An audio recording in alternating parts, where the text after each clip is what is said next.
குலசை முத்தாரம்மன் கோவில எவ்வளவு பெரிய பணக்காரங்களா இருந்தாலும் தங்களுடைய நேர்த்தி கடனை செலுத்தணும்னா வேஷமிட்டு ஒவ்வொரு வீடா தட்டி ஏந்தி தர்மம் எடுத்து அந்த காணிக்கையை அம்பாளுக்கு நேர்த்தி கடனா செலுத்துறாங்க.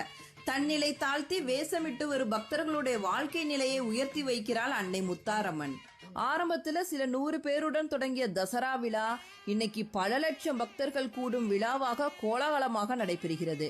லட்சக்கணக்கான மக்கள் தங்களோட வேண்டுதல் நிமித்தமா விரதம் இருந்து வேஷம் கட்டி காணிக்கை வசூலித்து கொண்டு கூட்டம் கூட்டமா குலசைக்கு வராங்க. குலசை முத்தாரம்மன் தன்னை நம்பி வந்த பக்தர்களை ஒருபோதும் கைவிட்டதில்லை. அம்மா முத்தாரம்மா அப்படின்னு கூப்பிட்டா போதும், கூப்பிட்ட குரலுக்கு ஓடோடி வருவா குலசை முத்தாரம்மா. சின்ன கோவிலா இருந்தது இன்னைக்கு உலக பிரசித்தி பெற்ற கோவிலா மாறி இருக்குன்னா அதற்கு காரணம் முத்தாரம்மனோட சக்தி தான். குலசை தசராவை பார்க்கிறப்ப பிரமிப்பாவும் இருக்கும், பிரம்மாண்டமாவும் இருக்கும்.